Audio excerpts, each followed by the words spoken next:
ہمارا السا کا ملفوظ ہے، جو اللہ کے راستے میں نکل کر اللہ کا شکر ادا کرے گا کہ اللہ تیرا کرم ہے، تو نے مجھے تیرے راستے میں نکالا ہے، پروردگار عالم اس کی نسلوں کو قبول کرے گا۔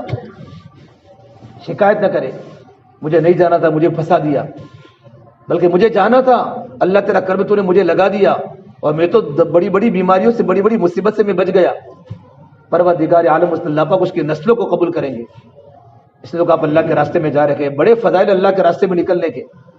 اللہ کے راستے کا ایک دن دنیا کے 1000 دنوں سے بہتر ہے، اور اللہ کے راستے میں صبح نکل جانا اور اللہ کے راستے میں شام نکل جانا دنیا مافیہ سے بہتر ہے۔ بڑے فضائل ہیں جب بندہ اللہ کے راستے میں نکلتا ہے۔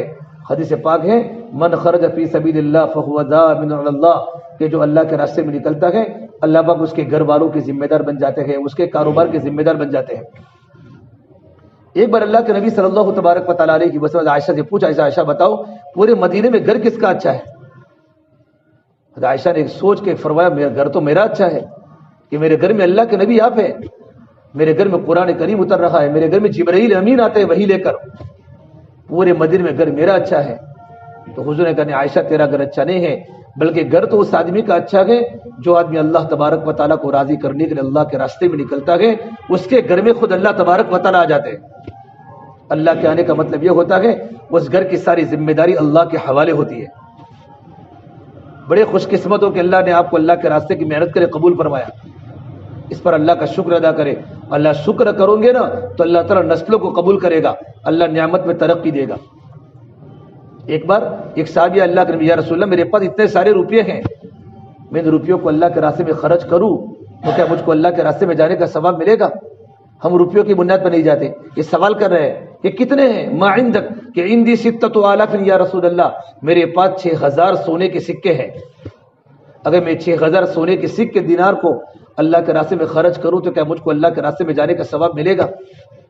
تو آپ نے فرمایا اگر تمہارے پاس 6000 دینار سے بھی زیادہ اگر تمہارے پاس دینار ہو اور تم سارا کا سارا راہ خدا میں خرچ کر دو تو وہ اللہ کا بندہ جو اللہ کے راستے میں نکلا ہوا ہے اور اللہ کے راستے میں نکل کر خالی آرام کرتا ہے، سوتا ہے، اس کو سونے پر جو اللہ کی طرف سے اجر ملے گا تیرے 6000 دینار سے بھی زیادہ خرچ کرنے پر نہیں ملے گا، اتنا ثواب ملے گا۔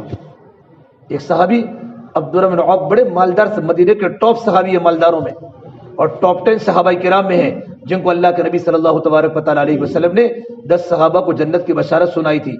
انہوں نے ایک ہی بیٹھک میں 30 غلاموں کو آزاد کر دیا، 30 غلاموں کو۔ تو ایک صحابی بہت تعجب سے دیکھ رہے تھے کہ تم نے ایک ہی بیٹھک میں 30 غلاموں کو آزاد کر دیا، اور ایک غلام کے آزاد کرنے پر تو جنت واجب ہے، کتنے بڑے فضائل۔ تو کہا میں تمہیں اس سے زیادہ تعجب کی بات بتاؤں جو اللہ تبارک و تعالیٰ اس پر اجر دے گا، ثواب دے گا۔ ایک اللہ کا بندہ اللہ کے راستے میں نکلا ہوا ہے، اپنے سامان کو لے کر یہاں سے گھر سے نکلتا ہے، اگر کوئی چیز سامان کی زمین پر گر جاتی ہے اور گری ہوئی چیز کو اٹھانے جس کو تکلیف ہوتی ہے، تکلیف جو ٹیڑھا ہوتا ہے، وہ ٹیڑھا ہونے پر جو اللہ کی طرف سے اجر ملے گا، اجر اور ثواب ملے گا، وہ تمہارے یہ 30 غلام کے آزاد کرنے سے بھی زیادہ ملے گا۔ کتنے بڑے اللہ کے راستے میں نکلنے کے فضائل ہیں۔ ایک مرتبہ اللہ کے نبی صلی اللہ تبارک و تعالیٰ علیہ وسلم کے ساتھ صحابہ کی جماعت اللہ کے راستے میں جا رہی تھی۔ ایک پہاڑ پر سفر تھا، پہاڑ پر، تو ایک صحابی نے پانی کا چشمہ دیکھا، ماء عذبہ، کہ بالکل میٹھا پانی ہے، تو ارادہ کیا یہاں رہ جاؤ، اپنا گھر یہاں بسا لو، ٹھنڈی ٹھنڈی ہوا ہے، پہاڑی ہے اور اچھی جگہ، ٹھنڈا پانی بھی ہے، آب و ہوا بڑی معتدل ہے، اپنا مکان یہاں بنا لوں، لیکن حضور سے پوچھوں گا۔ تو آپ نے فرمایا نہیں، اللہ کے راستے میں چلو، کیا تم یہ نہیں چاہتے کہ تم جنت کے باغوں میں گزرو اور اللہ پاک تمہارے گناہوں کو معاف کرے؟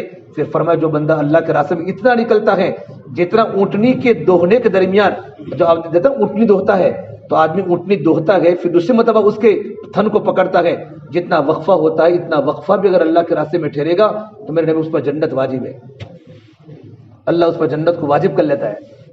تو میرا اللہ 40 دن میں اللہ کیا دے گا؟ آدمی جب اللہ کے راستے میں نکلتا ہے اور اللہ کے راستے کا اجر سب سامنے ہوتا ہے نا تو آدمی کو نکلنے کا شوق ہوتا ہے۔ ٹھنڈی کے موسم میں صحابہ چلے خندق کے موقع پر، اور گرمی کے موسم میں صحابہ چلے تبوک کے موقع پر، ہر موسم میں صحابہ اللہ کے راستے میں نکلے، ہر حال میں نکلے ہیں۔ اس لیے آپ لوگ اللہ کے راستے میں جا رہے میرے بھائیو، اس لیے اللہ کا شکر ادا کریں۔ اب اللہ کے راستے میں جاتے ہیں تو اللہ کے راستے کے اصول بڑے ہیں، جتنا بڑا راستہ اتنے بڑے اصول، جتنا بڑا راستہ اتنے بڑے اصول ہوتے ہیں. اس سے ہم سب سے بڑے نیتوں کو صحیح کر ہم اللہ کے راستے میں کیوں جا رہے ہیں؟ اس لیے کہ عمل کا دار و مدار نیتوں پر ہے. ہم نیت کیا کریں گے اللہ کے راستے میں نکلنے کی؟ اللہ تعالی ہم سے راضی ہو جاوے اور ہم دین پر چلنا سیکھنے کے لیے جا رہے ہیں. کیوں جا رہے ہیں؟ دین پر چلنا. آپ کو پوچھے گا بنگلور میں کوئی لے کے بیٹھے گا، کوئی علماء بیٹھیں گے، بڑے بڑے مفتیان نے وہاں کہ بھائی تم اللہ کے راستے میں کیوں نکلے ہو؟ کہ اللہ تعالی ہم سے راضی ہو جاوے اور ہم دین پر چلنا سیکھنے کے لیے اللہ کے راستے میں جا رہے ہیں. میری زندگی میں اللہ کا دین حقیقت کے ساتھ آ جاوے، میں اللہ کا دین سیکھوں. میں دین سکھانے نہیں جا رہا، دین سیکھنے جا رہا ہوں اور اللہ کے نبی کا امتی ہوں. تو امتی ہونے کے ناطے میری ذمہ داری ہے اللہ کے بندوں تک اللہ کا دین پہنچانا. یہ نیتوں کو اللہ کے راستے میں نکلے.